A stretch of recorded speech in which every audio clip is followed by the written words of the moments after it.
me rolling here with Mark Passwaters after an A&M 74-72 win. 7 overtimes. Mark, I'm still a little bit speechless. The players were still speechless. The man of the hour, Kendrick Rogers, was still speechless.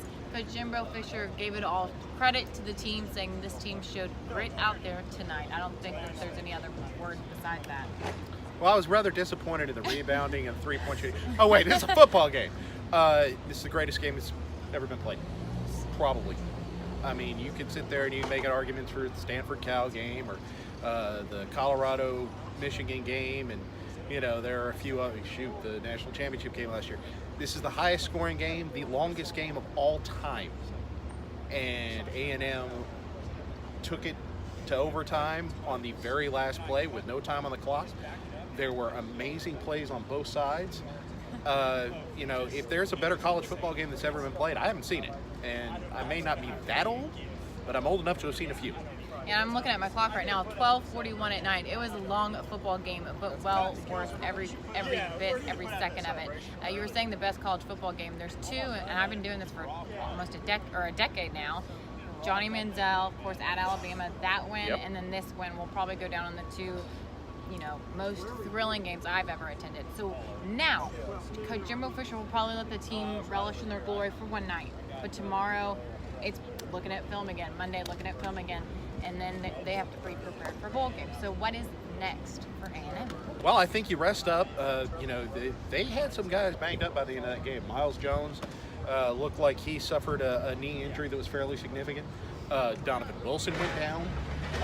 You know, those were very close to the end of the game. So we're not sure exactly how severe they were. But they've been shorthanded with a few guys here and there. I haven't seen Jalen Preston or Clyde Chris in a couple weeks. You know, so they've got to rest. They've got to recover. They need to get, you know, as terrible as it sounds, you need to get this out of your system. I mean, you beat LSU, that's outstanding. You beat the number 7 team in the country, that's great. You played the game of the year. And if you don't get it out of your system, whoever you play in a bowl game is going to beat you like a drum. So they have to really Keep the momentum going. Yeah, you know, 24-hour rule. Sorry, guys. You know, you played an awesome game, but if you want to win 9 games, then you have to basically just, you know, hey, put it in the rearview mirror. You can look at it in January.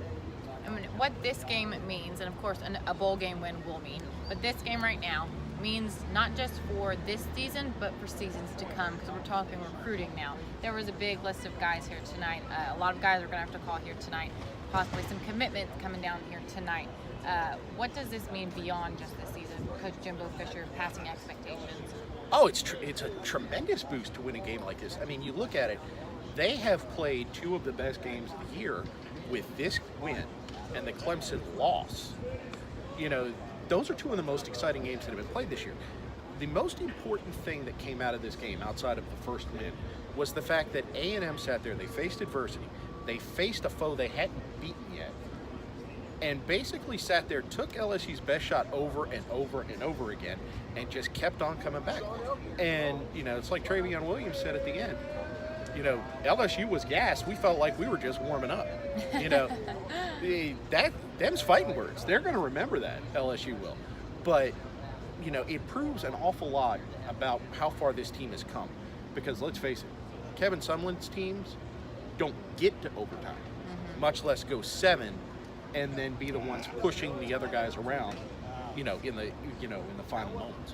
You know, media, we're supposed to be non-biased. You're supposed to be just calm and collected on the sidelines. But I think for any media member out there tonight, no one was calm and collected. But how surprising, how amazing it is for such a young quarterback like Kellen Mond to stay so even-killed. Post-game, throughout the game, he just seemed calm. Yeah, really, he had played a very average game until there was a minute and a half left in the ball game. And then he was fantastic. You know, he made a mistake on the interception that was called back. You know, you got lucky there. But every other pass on that last drive, when you have no timeouts and you're running out of time, they were outstanding. The pass to Courtney Davis, the touchdown pass to Courtney Davis to send that thing to overtime, was one of the best throws he's probably ever made. I mean, it was just right on the money. You know, a couple of those circus catches that Kendrick Rogers had, you know, Rogers made a phenomenal play on those, obviously. But Mond put them where only Rogers could make the catch. And sometimes, you know, hey, when you got a guy who's 6'4" and jump out of the gym, throw it up there, see what happens. Well, great win tonight here in Aggie land for the Aggies. Jimbo Fisher has definitely already passed expectations by breaking the 7-game winning streak by LSU. A lot more to come on AggieYell. A lot of recruiting coming your way. Mark's post-game analysis. So check out AggieYell.com. I'm Courtney Rowland. This is Mark Passwaters.